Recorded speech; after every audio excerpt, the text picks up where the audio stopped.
Mayong adlaw kanyong tanan nga nagpaminaw karon ning tulumanon, kini ang akong suliran. Ilabi na ninyo Dr. Rene Obra ug Attorney Elaine Bathan. Ingon man sa mga artista nga maghatag og kinabuhi ning akong suwat suliran.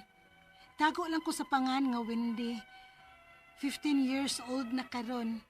Itago na lang pod ang akong address. Punto legal kining akong suliran. Kabahin kini sa akong apuhan nga nagpahimus nako. Aron niya sabtan, sugdon di ay nako sa dihang 12 years old pa ko o gibilin mi sa akong manghod nilang lula ug lolo para maimubantay namo. Kay kinahanglan man nilang manarbaho aron maikasuporta namo. Ingon ini ang mga panghitabo.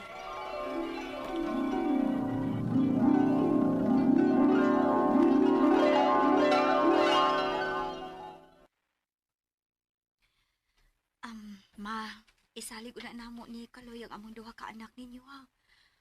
Unsaon, kinahanglan maggunming manrabaho ni Kaloy sa syudad aron masuportaan namo sila. Nala, sige. May problema na. Salamat kayo, ma. Pa. Ayaw mo og kabalaka, ma. Dako naman na si Wendy. Makatabang rin na siya sa mga liho ko nun sa bahay. Ingon man sa pagbantay si Amanghod. Di ba, nak? O ma, Wendy, pag binuotan ba ni Lolo ug Lola nimo ha? o pa. Sige, amping mo. Salamat pa. Salamat. Ma, pa, ato na mi. Nak, Nak, Wendy. Wendy, ato na mi.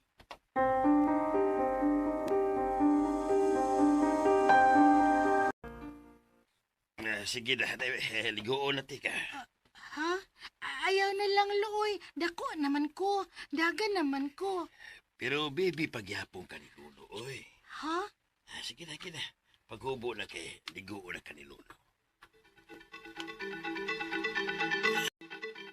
Lola, giligo ra ba ko ni Lolo ba? Bisag dako na ko. Ha? Okay na na, la? Sige na, Wendy, oy. Tiwasan na nagsudlang imong buhok kay mo eskwela ka pa. Ug panira din hispultahan sa kwarto inik-ilis nimo ha. Mugawas ko. Sige, Lola.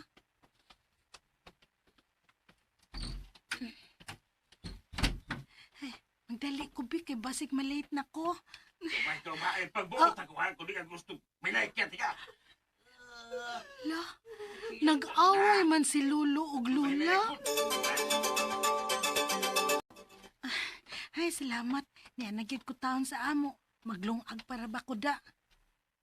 Uy, nga no, ngit-ngit man. Asa di ay mga tao din La! Lo! Niyanak ko! Ako ning isirado ang pultahan, ha? Lo! Nga nung isirado man na, Lo. Basta na. Oh. Kinit ang isira. Lo!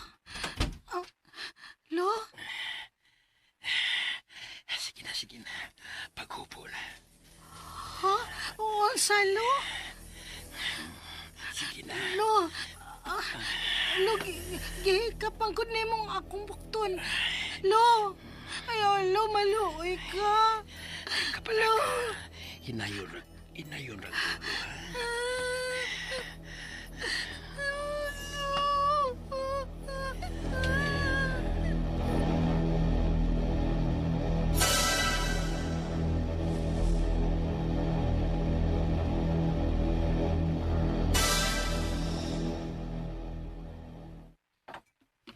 Wendy, nganong nagtimi-timi ka magkaon? Wa ko'y gana, Lola. Naglain akong lawas. Mihila ka. Naunsa ka? Kung naglain mo ganang imong lawas, ay napag-eskwela, hindi. Dili. May eskwela ko. Ayaw na. Naglain mo ka ng lawas mo. Andi na kinay sa bahay. Lola. Wendy ako. Shhh! Ikaw. Ano lang usa ka bata ito si Kawaspi. Tagat ka kwarta. Pagsugal dito. Maluoy ka. Kanikuwata si mo ka. La. Laya kong biyain. Maluoy ka.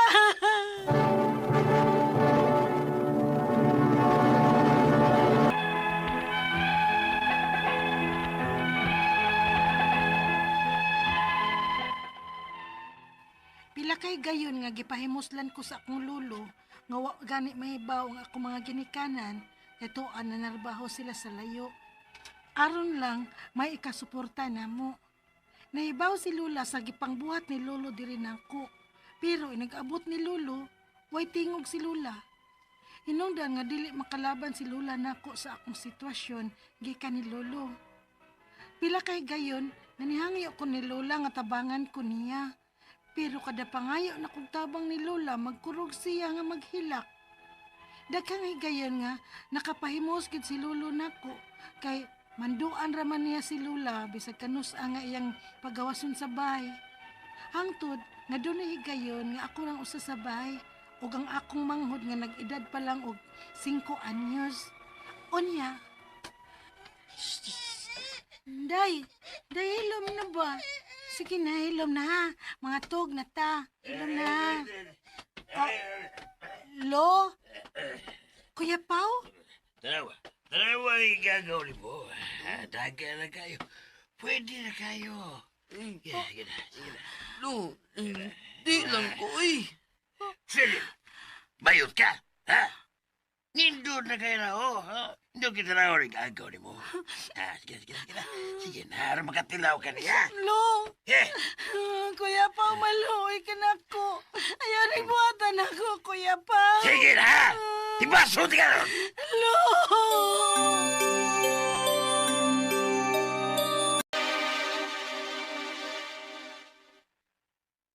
Wendy, nganong naghinuktok man ka diha? Lihok na oy, kay mo eskwela ka pa.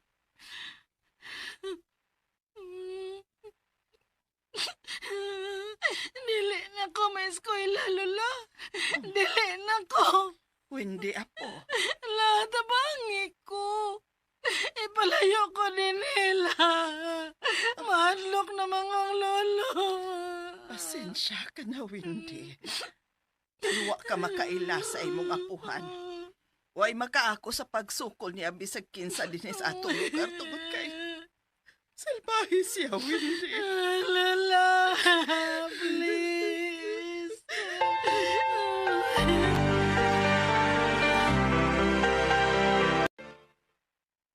Oh, Lo, anong niya ka? Angay pa magudang ipangutana ni mo. Lo, unong na yung taon, Lo. Maluoy ka. Apo man ko nimo. Kung lolo ko ni mo, kung angay na mo tuma ka sa kung gusto. Sige, isumbong tika. Subok? Lo! Subok ko mo! Lo! Gusto ka mamatay?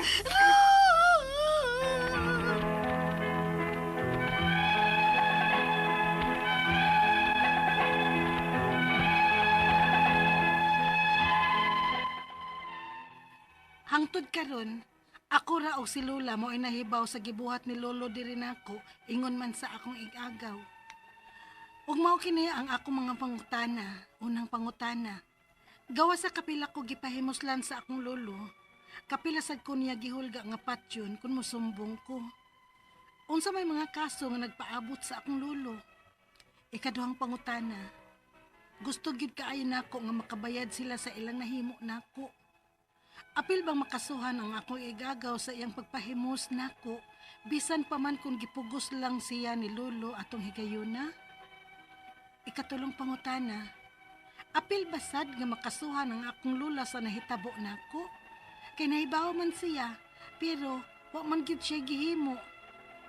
Ikaupat og katapusang pangutana, sa ilang gihimo nako, kung ipapriso nako sila, hangtod sa hangtod na ba sila sa prisuhan? Bilabol ba ang kasong rape dinhi sa ato? Asa man ko pwede mo duol nga dili ko makadak-an sa akong gasto? O kinsa may makatabang nako? Palihog, tabangi og tambagi ko. Kini ang akong suliran, hindi. Maayong adlaw mga sukintig paminaw, kini si Attorney Elaine Bathanog. Ako ang muhatag ninyo og tambag, tubag, solusyon, kalinawan sa inyong mga pangutanag, mga problema na may punto legal. Ang mga medical nga pangutana, si Dr. Rene Obra ang mutubag ani guys. So ayon na mo ka problema, ipadala ang inyong suwat sa suliran_612@yahoo.com or ipadala ang inyong suwat sa kiniyang akong suliran official writers page or sa 3rd floor, Jose R. Martinez Building, Osmeña Boulevard, Cebu City. Kumusta man ang ato ang mga sukintig paminaw, hinaut unta nga ni matata, malipayon, mapasalamaton, bahalag na kinumdum na yun sa ato ang problema, sagdi lang, kanang nakamata-pata, naapagyud ni solusyon, kahumanan ang tanan natong problema, no? So ayaw og ka problema ana because difficult roads often lead to beautiful destination. Kita mo anang padong tagbukid, makakita ka sa view, panoramic view sa syudad, zigzag, lipong-lipong, suka-suka ta usahay pero inig-abot ito pagkanindot sa hangin, pagkanindot sa sapa, pagkanindot sa view, no? Ingon ana man gud ang kinabuhi, guys. Di gyud na nato makabutanan og way challenges, og way pagsulay, no? Kay kung dali ra kay siya adtuon, di mo kamlingaw, no? Kana adto bitaw tagkawasan falls kasi man nakaadto layo sa taglakwan. Pwede adto pagkabugnaw sa tubig, pagkanindot no sa mga pagligo nimo og sa balon og sa falls, no? Nindot kayo ang scenery, no? Makapatinaw pud sa atong huna-huna, no? Makinumdum ta sa utang, unsa ba? Letter sender karong adlaw si Wendy, 15 years old. Ako no malipay gyud na mga batanon mo padag suwat nato. Kay meaning to say atong reach ba? Dili ra ang mga katigwangan, dili ra ang kanang mga kaedad nako. Di ko katigwangan ha. Astang mga batanon no nakatouch ta. So thank you kaayo ninyo. Please like and follow us sa kini ang akong suliran official writers page. Like and follow Attorney Elaine sa X ug sa Instagram. Di siya magpasulti siyang address pero punto legal iyang pangutana nga medyo masela ni ang nahitabo kang Wendy kay naabusaran na pahimusla ni ang iyang pagkababay sa iyahang apuhan. 12 years old siya kay gibilin man siya ngadto sa iyahang lulog-lola kay nagatrabaho man ang iyahang mama ug papa. And that was very sad kay several instances nga iyahang lulo, no? Nagsigi og kanang pahimus niya nga wa siya kasulti sa iyahang mga ginikanan and now she's 15. That was 3 years ago. Una sa tanan no, pasintabi sa mga naminaw sa ato ang drama karon, di gyud ni dapat angay sundon. This is a very serious and heinous crime committed by the lolo. Grabe ka brutal ug angay gyung madugta sa prisuhan kay galagot ko naminaw nagbasa sa suwat in town sa usa ka 15 anyos nga si Wendy. Hay lulo pag yun. Una niyang pangutana, sorry kasi nga makabangon ka ani mong agian and I hope nga pinaagi sa to ang programa makatabang ug makatambag minimo ug mahatagan kag kadasig, no? Unang pangutana, aside sa kapila ko gipahimuslan sa akong lolo, kapila sa kunya gihulga nga patyon kung mosumbong ko. Unsa man angay nga kaso ang nagpaabot sa ako ang lolo, statutory rape. You were 12 years old when you were raped by your lolo. Menor de edad ka. Capital punishment in town, madugta ng imuhang lolo. Maski pag imo ng kadugo, maski pag imuhan ng apuhan, wa siya'y katungod mubuhat og ingon ana kangilad nga gawi nga iyaha kang gidisrespect, gipahimuslan kaniya, gihilabtan kaniya. Angay gyud siyang manubag sa balaod kay gidili gyud na labi na kung menor de edad. Naguba niya ang imuhang pagkatao and even ho imong future, which I will pray nga dili lang gyud unta makaapiktar and that you will be strong enough nga mubarog ug mubangon aning nahitabo nimo. Pero he can be sued for statutory rape.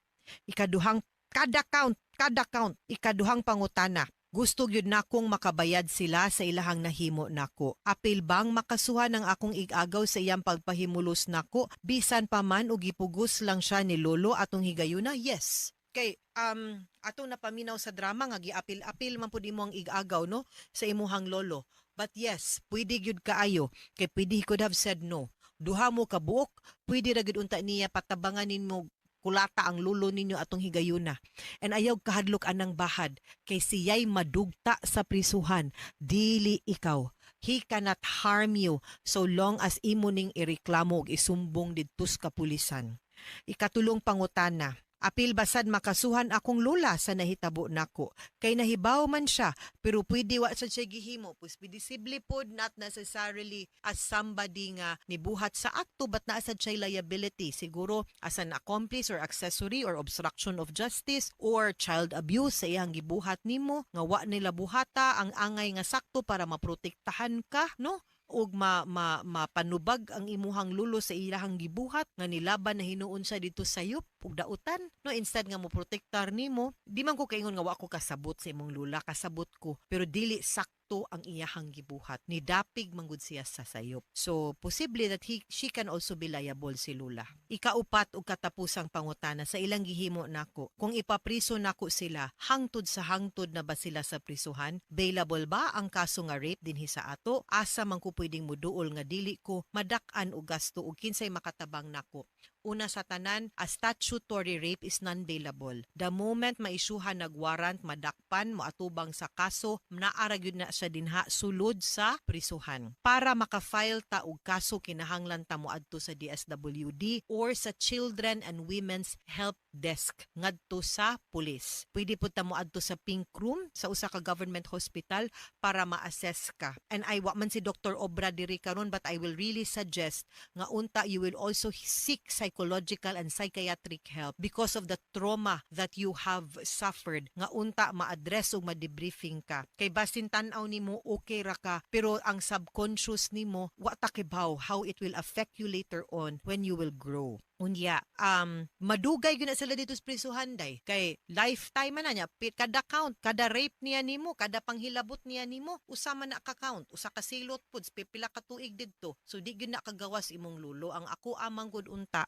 nga manubag sila sa ilahang kaway batasan, sa ilahang paglapas sa balaod ug sa ilahang pagdisrespect. Daghan na kaayutang mabasa sa news nga biktima sa rape, no? Unya, tungod sad gyud ni sa kanang mga inana nga klaseng tao nga who gets away with it ba? Kay naay mga tungod sa kadlok, ayaw mo kahadlok. Ang ato ang balaod, ang ahensya sa kapulisan, andam nga mutabang ug moprotektar ninyo. Ayaw mo gawa og salig ana nila. Trabaho man na nila. And that is their mandate. Ako, isip usa ka abogada, isip parte sa judicial system, nisalig gihapon ko nga mo nag-work paghihapon, no, ang ato ang judicial system. And it really takes courage to be able to come out in the open and file cases like this. And akong giawhag tika, Wendy, kung naminaw karon sa ato ang programa, or anybody who is a victim of any form of abuse, not just rape, whether it's mental, physical, emotional, kanang verbal abuse, psychological abuse, to stand up for your rights. Do not be afraid. Ayaw mo og kahadlok, barugi, no? Kay it really takes one person to stand up against another abuser para maundang ni ang any and all forms of violence against women. Ampo anti ka, Wendy. And here's to all the battered women and the strong women out there. Mabuhi mo. Mga sukintig paminaw, hinaot unta nga namoy nakutlo na pagtulunan karong adlaw.